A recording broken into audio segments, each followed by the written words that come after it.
ఇంతకు ముందు షార్ట్లో what's in my bag video చేసినప్పుడు నా దాంట్లో ice cream sticks, colour papers అవన్నీ ఎప్పుడు ఉంటాయి అని చెప్పా కదా. యాక్చువల్లీ ఇవి టీఎల్ఎం మెటీరియల్స్ అనమాట.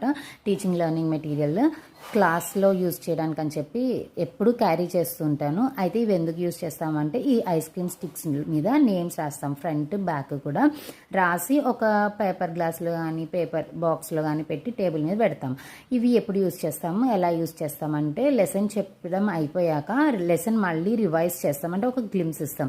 ఇచ్చిన తర్వాత పిల్లల్ని ర్యాండమ్గా ఒక్కొక్కరిని పేర్లు పిలిచి అడుగుతాం కదా క్వశ్చన్స్, వాళ్ళకి ఎంతవరకు లెసన్ వచ్చిందని. అలా అడిగినప్పుడు మనం అడిగిన వాళ్ళని అడుగుతాము. ఒకళ్ళిద్దరు అస్తమానం మిస్ అయిపోతారు. అలా అవ్వకుండా ఉండడానికి ఈ ఐస్ క్రీమ్ స్టిక్స్ని యూజ్ చేస్తాం. ర్యాండమ్గా ఒక్కొక్క ఐస్ క్రీమ్ స్టిక్ పిక్ చేసి దాని మీద ఉన్న నేమ్ చదువుతాం. ఆ పర్సన్ లేచి ఆన్సర్ చేయాలి. ఇలా చేస్తే పిల్లలు రిపీట్ అవ్వరు అండ్ అందరు కవర్ అవుతారు. That's all for the video. నచ్చితే సబ్స్క్రైబ్ చేసి ఇన్స్టాలో ఫాలో. బాయ్.